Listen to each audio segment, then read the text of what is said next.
हाँ ठीक है। देखिए, माननीय मुख्यमंत्री जी और हमारी महागठबंधन की सरकार काफ़ी गंभीर है इस मामला को लेके, क्योंकि इस बार के बजट को भी आप लोगों ने देखा होगा कि किसी भी रूप से हम लोग झारखंड विधानसभा बजट सत्र के 7वें दिन सदन के बाहर झारखंड के बकाया 1,36,000 करोड़ के मुद्दे को लेकर पक्ष और विपक्ष आमने सामने नजर आए।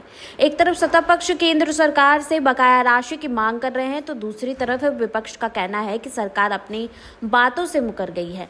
मैया सम्मान योजना, बेरोजगार, इन चीजों से ध्यान भटकाने के लिए अब केंद्र सरकार पर आरोप लगा रही है। दरअसल मुख्यमंत्री हेमंत सोरेन द्वारा दिए गए बयान की झारखंड के बकाया राशि नहीं मिली तो केंद्र सरकार के खिलाफ न सिर्फ कानूनी लड़ाई शुरू हो जाएगी, बल्कि जरूरत पड़े तो राज्य से एक ठेला कोयला और खनिज बाहर नहीं जाने देंगे। इसके बाद राजनीतिक सरकार में तेज हो गई है। हाँ ठीक है। देखिए, माननीय मुख्यमंत्री जी और हमारी महागठबंधन की सरकार काफ़ी गंभीर है इस मामला को लेके, क्योंकि इस बार के बजट को भी आप लोगों ने देखा होगा कि किसी भी रूप से हम लोगों ने आम जनता के ऊपर कोई भार नहीं दिया है। और जबकि हम लोग इतने सारे कल्याणकारी योजनाओं को हम लोग ने लाने का काम किया है, उसके लिए एलोकेशन रखा गया है। तो ऐसे हालात में इस राज्य का जो रेवेन्यू है उसको बढ़ाने की आवश्यकता है, पैसा का इस राज्य को आवश्यकता है। और यही कारण है कि जो हमारा राज्य का बकाया राशि है, जो अधिकार है इस राज्य का, उसको हम लोग मांग रहे हैं। और ये एक मांग केवल किसी सरकार का नहीं होना चाहिए, आम जनता का भी मांग होना चाहिए। और यही संदेश माननीय मुख्यमंत्री जी आम जनता को भी दे रहे हैं कि भाई, ये आपका कोयला आपका है, राज्य का कोयला है, कोयला लेके जा रहे हैं तो उसका हम लोगों को बकाया पैसा दे वापस, अदरवाइज कानूनी कार्रवाई करना होगा।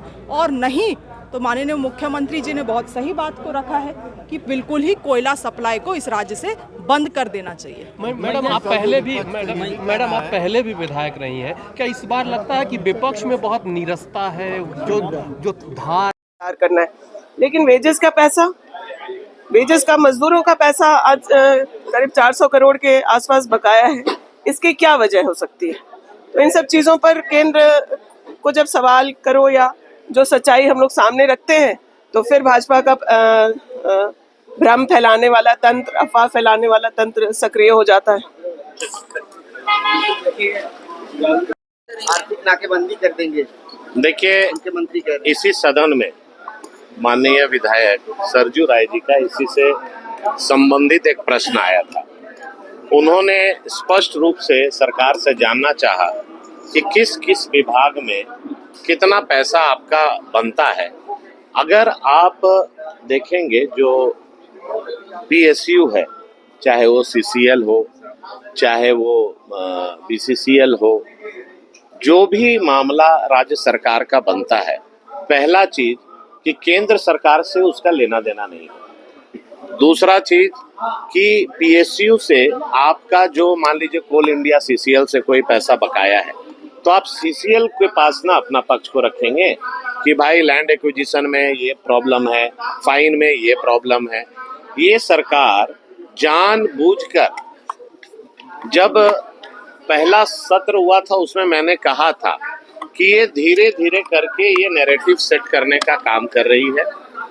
सरकार ने अपने औकात से ज्यादा बड़ी बड़ी घोषणाएं कर दी और उनको यही दिखाना है कि हम अगर कोई जो वादा किए अगर नहीं कर पा रहे हैं तो उसके लिए राज्य सरकार दोषी नहीं है, उसके लिए वो केंद्र पर बॉल फेंकना चाहते हैं। आप सभी जानते हैं कि केंद्र का इसमें कोई मामला ही नहीं है।